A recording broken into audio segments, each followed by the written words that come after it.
Thank you. Representative, I just want to be really clear on this. Are you saying that this bill prohibits random checks by the ROI or the Chicago Public Schools? Correct. It is under, the statute is under truancy investigations. Okay. Well, I think that a lot of the people that have looked at this would disagree with that, but I'm glad that you had stated that. I just want to be clear on this declaration form. This isn't a form that you can produce today. Well, I mean, I can tell you that many ROEs, and this one's from King County, and I'm sure you did your homework, Representative, these forms already exist in many places. But they don't exist in the manner that they're going to be utilized as a result of this legislation. I can't tell you what every form looks like, but ISB is going to. Don't. My understanding is that ISB. Representative, do you want me to let me finish answering my question? Just let me finish answering. Sure. ISB is going to complete the creation of the form and verify that information. Okay, well, you lay out certain parameters that they have to cover. Is it limited to those parameters? The intention of the language is in the event that any federal or state, federal law or state law gives the flexibility so that we don't have to create new legislation, which I know you would be thrilled to hear, not new legislation, and so that individuals, that the department can be nimble in what they need to do. Okay, so instead of creating a form with the legislation, we're giving that power to bureaucrats to put whatever they want on that form without legislation, just to be clear. I don't read it that way, but go ahead. Is there a question? You don't read it, the State Board of Education can expand what they require on that form without specific legislation? I believe that it provides ISB the need that they have to include required information that has been legislated either federally or statewide. Okay, but it's very clear that it's open-ended, that it's subject to rulemaking, and it can be specifically expanded without legislation. Go ahead. Yeah, we would not go above and beyond what's enumerated in there. Oh, thank you. That's very heartening from ISB. You've got an excellent track record of having the kids' best interests in mind. Thank you for saying that. Does this change? Does this under current law and judicial precedents? Homeschoolers are currently classified as private, basically as private schools. Now that we're doing this homeschool declaration form, which is different from private schools declaration, are we creating a new classification for homeschoolers as just homeschoolers? Yes, currently they fall outside of that because we don't have any registration for them whatsoever in any manner. And so this would create that declaration, which would be different than the private non-public registration process. Well, there's a lot of state and federal programs that are designed specifically for people who are enrolled in public schools or private schools. There's a serious concern, especially with disabilities and IEPs and things of that nature, that creating this new classification would prohibit homeschoolers. A lot of folks choose homeschooling because private schools and public schools are not able to specifically address really specific special needs. And creating this new classification, there's a legitimate fear that you are going to be prohibited from receiving funding based on that. Our interpretation is this would not change any of those current processes that already exist for homeschool students and their families. How would you interpret that if you're creating a whole new class that's not backed by federal policy when they're disseminating these funds? It's not our interpretation that this would change any of the current processes that already exist that are handled at the local level. Does anybody have a different interpretation? Mr. Estrada? Thank you, Aziza. So you've got Americans with Disabilities Act, Section 504, the Rehabilitation Act, Individuals with Disabilities in Education Act. These are the federal programs. They provide funding, of course, to our public schools for children with special needs, and under equitable services, the children in private schools who get some funds as well. People versus Levison established, of course, that you had to homeschool, you had to teach the required subjects, and it also established that homeschooling was legal as a form of private education. When I look at HB 2827, I think what's going to happen is the courts and the school districts will say, notwithstanding any guidance that ISB might put out, well, you're no longer a private school, you're now a homeschool. Sorry, we don't have to provide even equitable services to you anymore. Mr. Levison, do you mind if I ask, in the 39 other states that have some form of registration, 25 of them annual, just like we're requesting, are those children barred from accessing federal services? So there are 14 states, like Illinois is one of the 14 states where homeschooling is actually legal as a type of private school. Texas is one, California, New Jersey, Illinois, those are some of the others. In those 14 states, homeschoolers can get certain services for children with special needs as equitable services. So it doesn't relate to whether you file or whether you don't. It relates to whether legally you are classified as a homeschool, which is outside of the federal IDEA, ADA, Section 504, or whether you are legally under state law classified as a private school. So under Levison, individuals under IDEA does not address services for students with disabilities who voluntarily homeschool, but states may determine whether these students should be considered the same for parentally placed non-public schools. ISB has historically treated homeschool students the same as non-public school students, and we do not expect to change that. Which is good, though, because of People versus Levison. This HB 2827 changes it, so I think it's going to, I hope it doesn't, but I think it would change ISB's guidance. It's not our interpretation that this would change anything that is currently in practice. Thank you, Willis. It's something that's certainly concerning, and certainly hope that would be specifically addressed in any upcoming amendments on this.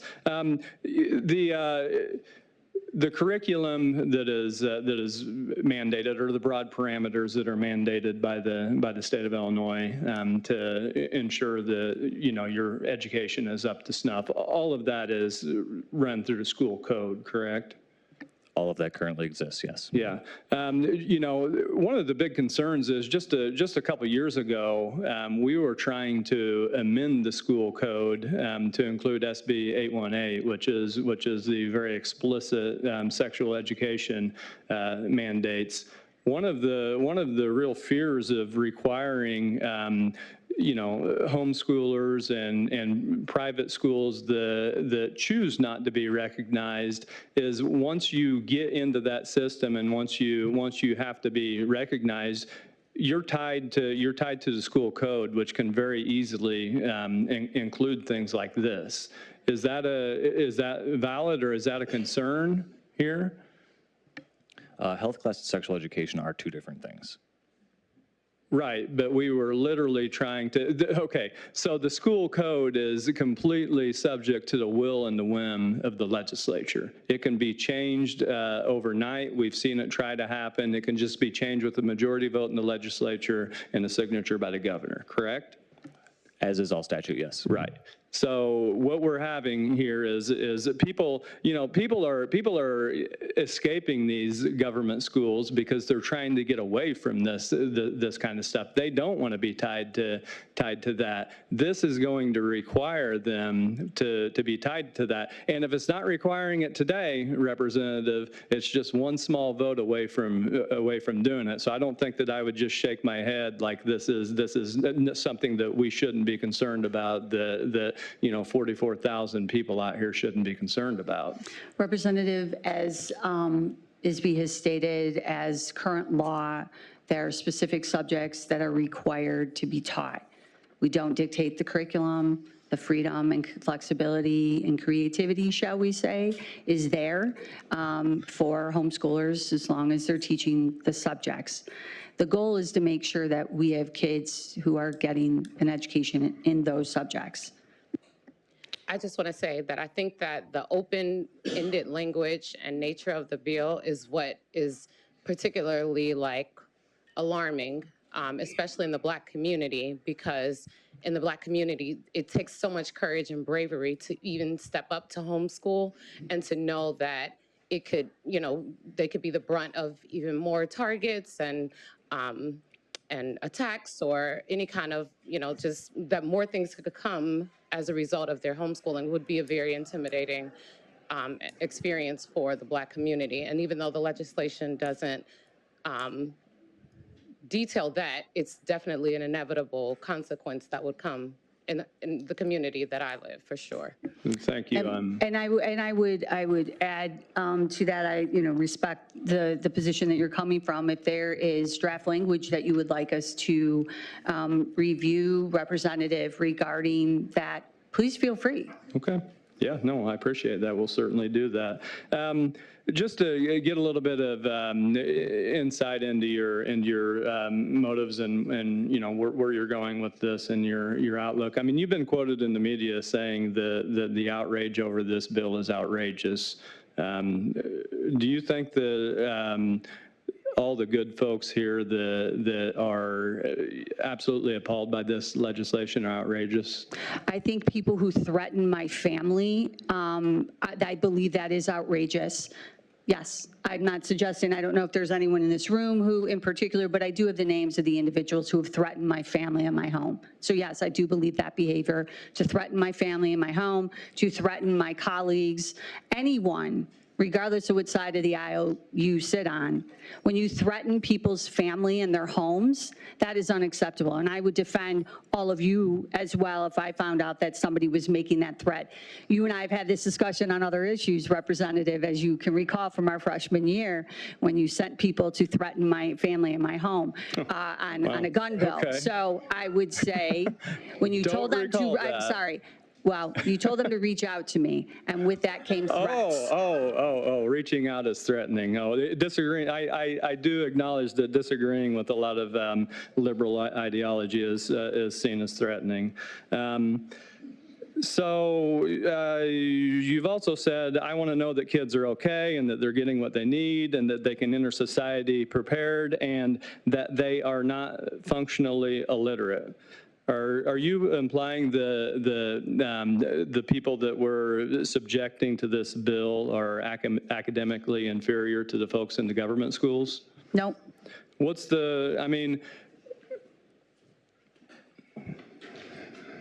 Sir, respectfully, Tanner Levitt, if I may. I definitely not academically inferior. I scored very well on the standardized test that I took,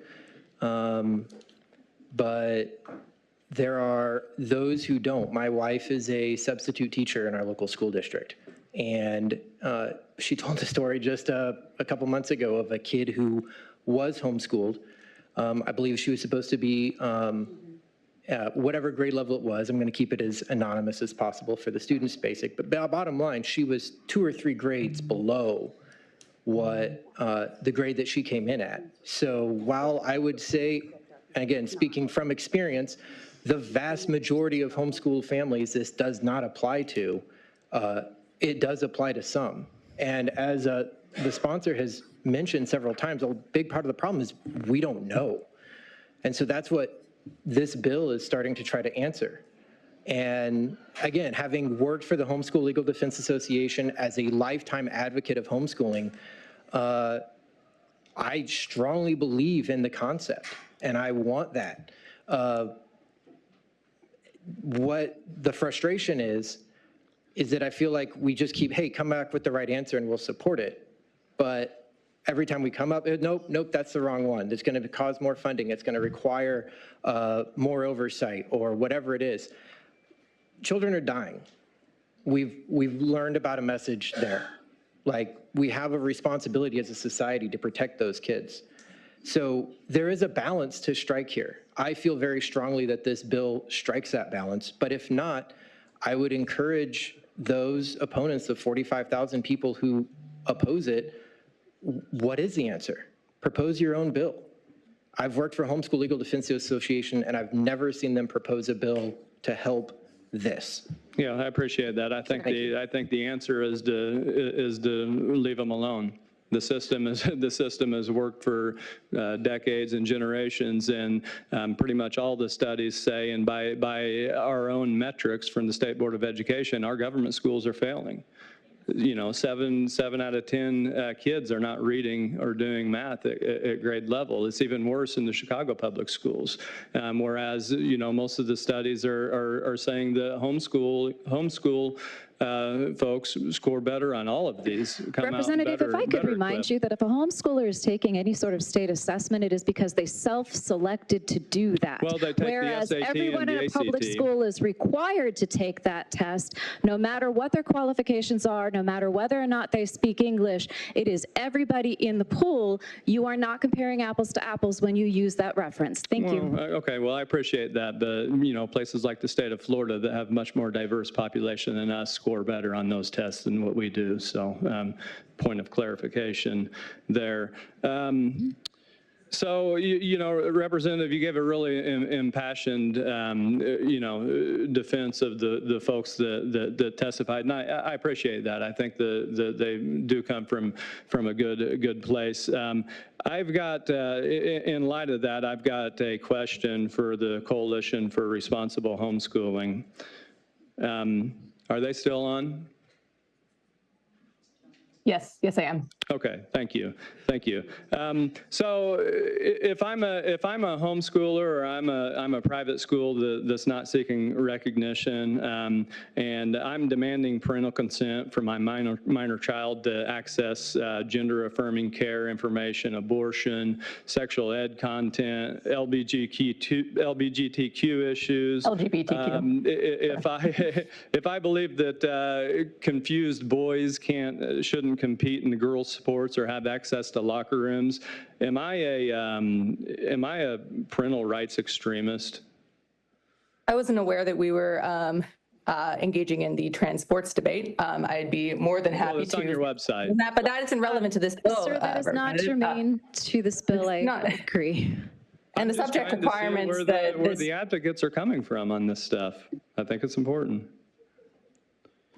Again, our bill is independent of the advocates. I'd like you to speak to the bill that is in front of you, and nothing in this bill referenced those points that you just bring up. So again, we need to stay on topic. We still have at least one other person to ask questions. Well, I appreciate that, but their website does state that, and she thought it was proper to have them come in here. I just want to tell the folks that came out here today and that have filed all the witness slips and made your voices heard, it matters.